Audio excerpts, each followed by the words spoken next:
आपके अंदर असीमित शक्ति और पावर है, लेकिन वह क्या चीज़ है जो आपको रोक के रखती है, आगे नहीं बढ़ने देती, हमेशा आपको खुद में उलझा के रखती है। वह है अपने आप पर विश्वास न रखना, खुद को दूसरों से कम आंकना, दूसरों को हमेशा बेहतर समझना, और ऐसा करते करते आपको अपनी योग्यता पर शक होने लगता है। आपको लगने लगता है कि कोई आपको फ्रॉड या झूठा न समझने लगे। जब यही डर प्रोफेशनल लाइफ पर असर डालने लगता है तो यही बीमारी का रूप ले लेता है। एक ऐसी बीमारी जो आपको सफलता की ऊंचाई से दूर पीछे की ओर खींचती है। अभी का समय कंपटीशन का समय है और सभी लोग जॉब लेने से ज्यादा जॉब देना पसंद करते हैं, और यही कारण है कि हर दूसरे इंसान के पास एक नया और बेहतरीन बिजनेस आइडिया है, लेकिन क्या हर कोई उस बिजनेस आइडिया को बिजनेस मॉडल में कन्वर्ट कर पाता है? इसका एक ही जवाब है नहीं। इसका सबसे बड़ा कारण होता है एक ऐसा भ्रम जो तुम्हें हमेशा दूसरों से कम महसूस कराता है। तुम्हें लगने लगता है कि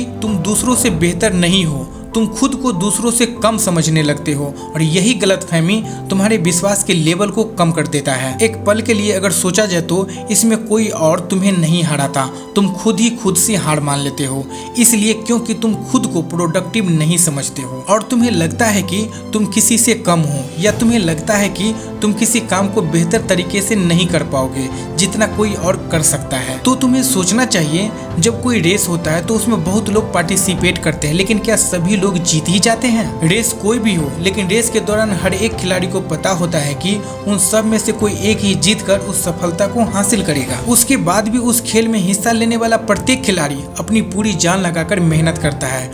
उनमें से बहुत से खिलाड़ी ऐसे होते हैं जो पहले भी कई रेस जीते होते हैं। ऐसे में तुम सोचो, हर एक खिलाड़ी ये सोचने लगे कि वे सामने वाले से कम हैं, तो इस परिस्थिति में रेस नहीं होगी। जब कोई खुद को काबिल ही नहीं समझेगा, खुद पर और अपनी मेहनत पर भरोसा ही नहीं करेगा, तो रेस जीतने के लिए मेहनत करेगा कौन? अगर तुम्हें ऐसा लगता है कि इस डर के बारे में सिर्फ तुम ही जानते हो तो यह तुम्हारा गलतफहमी है, क्योंकि यह ह्यूमन बिहेवियर है जो बॉडी से पता चल ही जाता है। अगर कोई भी चीज तुम्हारे अंदर चल रही है तो वह तुम्हारे रिएक्शन और तुम्हारे बॉडी लैंग्वेज में जरूर दिखेगा। तुम किसी और फीलिंग को छुपा भी सकते हो, लेकिन डर को नहीं। ऐसे में खुद पर और खुद के काबिलियत पर यकीन न करना सिर्फ तुम्हारे कॉन्फिडेंस को नहीं तोड़ेगा, बल्कि लोगों के बीच में कमजोर और गिल्टी भी फील कराएगा। ऐसे लोगों की एक आदत होती है, जब उसे लगता है कि सिचुएशन उसके कंट्रोल से बाहर हो रहा है तो वह नर्वस हो जाता है, जबकि वह सामने वाले से बेहतर है। ऐसा होना ह्यूमन बिहेवियर में यह साइंटिफिकली प्रूव्ड है।